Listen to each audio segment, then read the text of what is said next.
안녕하세요. 반갑습니다. 기술지원TV의 주십입니다. 자, 오늘은 제가 좀 무려 3달을 걸려서 받은 이 키크론의 K2라는 키보드에 대해서 한번 언박싱 해보고 간단하게 살펴볼 수 있도록 하겠습니다. 이 키크론 같은 경우에는 굉장히 좀 약간 독특한 키보드예요. 이거는 기계식 키보드인데요. 그 많고 많은 기계식 키보드 중에서 이게 왜 그렇게 특별하냐 하면은 이거는 맥 전용으로 나온 기계식 키보드이기 때문에 그래요. 사실 맥 같은 경우에는 그 쓰는 사람이 워낙 없다 보니까 관련된 기계식 키보드라든가 이런 게 좀 많이 없어요. 그리고 실제로도 기계식 키보드뿐만이 아니라 그냥 맥용 키보드는 별로 없습니다. 그래서 대부분의 사용자들은 눈물을 머금고 그 11만 9천 원이나 하는 그 비싼 키보드를 공홈에서 구매하게 되죠.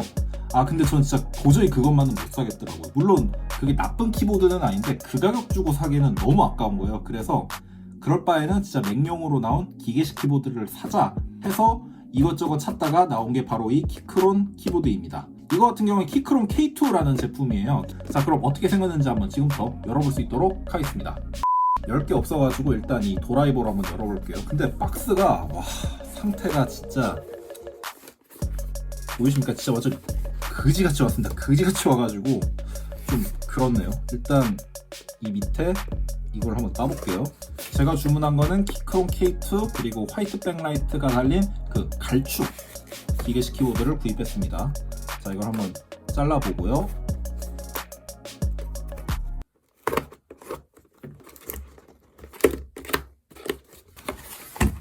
겉에 비해서 포장 상태는 그렇게 나쁘지 않네요. 일단 이런 스펀지가 있고 그 다음에 본체가 이렇게 담겨져 있고요. 그리고 이 안에는 키를 분리할 수 있는 키캡 리무버가 있는데 되게 독특하게 생겼네요. 이게 키캡 리무버인가? 그리고 보아하니까 C타입 케이블 이게 들어있네요. C타입이 이렇게 기역자로 꺾여 있는 거는 꽤나 좋은 것 같습니다. 그 외에 또 여기 또 추가 키캡이 있는데 이거 같은 경우에는 좀 약간 윈도우에서 쓸 수 있게 좀 배려해준 그런 키캡이라고 볼 수 있겠습니다. 그리고 그 이 밑에는 윈도우 사용자들은 키캡을 어떻게 배열하면 되는지도 나와 있고요. 자, 그 다음에 대망의 본체가 있는데 기본적으로 키캡 배열은 맥OS 기준으로 이게 나와 있어요. 자, 그럼 한번 볼까요? 일단 이 제품은 블루투스 키보드고요. 그리고 경우에 따라서 유선으로도 사용이 가능합니다.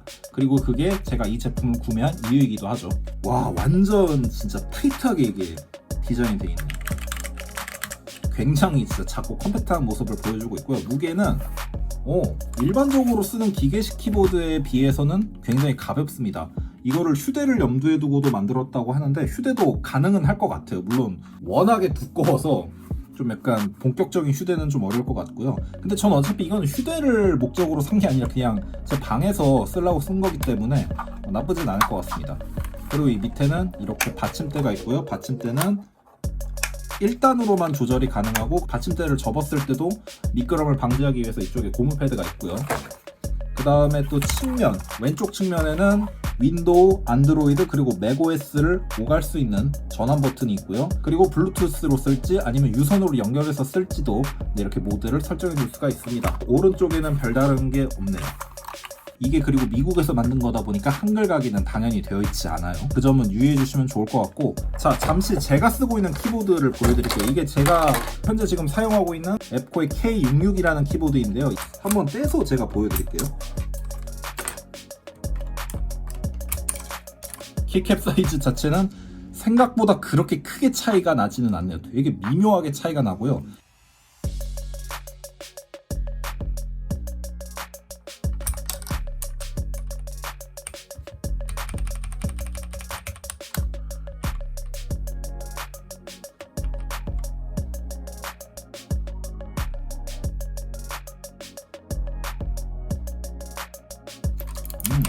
그럼 한번 키감이 어떻게 다른지 제가 보여드릴게요. 일단 이거는 갈축이고 이거는 카일 광축이라는 약간 좀 청축에 가까운 제품이에요.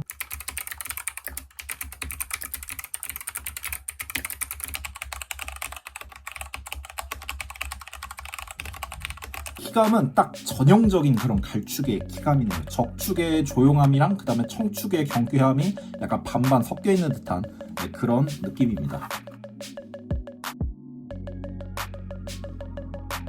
자, 이 K2를 이용해서 맥북으로 영상 편집 작업도 해보고 그리고 윈도우 데스크탑에서 게임도 해봤는데요.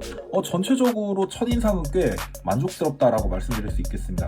이 왼쪽 측면에 있는 버튼으로 이렇게 자유롭게 윈도우와 맥을 오가면서 사용을 할 수가 있어요. 그러다 보니까 윈도우에서 게임을 할 때는 진짜 자연스럽게 윈도우 키보드를 사용하는 것처럼 쓸 수 있었고, 그리고 맥OS에서는 진짜 평소 맥 키보드 쓰는 것처럼 사용할 수 있어서 굉장히 좋았습니다. 이게 무슨 뜻이냐면은 사실 우리가 키보드를 쓸 때 거의 웬만한 경우에는 키보드를 보지 않고 사용을 하잖아요. 이거를 말로 어떻게 설명을 해야 될지 모르겠는데 아무튼 맥에서는 맥처럼 윈도우에서는 윈도우처럼 키보드를 사용할 수 있어서 굉장히 좋았고, 근데 다만 좀 게임할 때는 약간 아쉬웠어요. 제가 방금 이거를 이용해서 배틀그라운드랑 스타크래프트 2를 플레이를 했는데 게임할 때 같은 경우에는 아무래도 이 윈도우 버튼을 누를 때가 많죠. 이쪽이 윈도우 키로 전화하면 윈도우 버튼으로 바뀌거든요. 근데 문제는 그걸 잠궈주는 버튼이 따로 없다 보니까 게임을 하고 있을 때 저도 모르게 자꾸 이 윈도우 홈화면을 키는 그런 좀 불상사가 있었습니다. 물론 이게 게임에 특화된 모델은 아니기 때문에 조금 약간 아쉬운 부분이겠지만 그래도 게임을 즐기거나 하는데도 그렇게 크게 이상은 없었어요. 진짜 개인적인 생각으로는 그 맥 OS에 사용할 수 있는 키보드 중에서 정말 진짜 최고의 가성비 제품이 아닐까 싶습니다. 왜냐하면은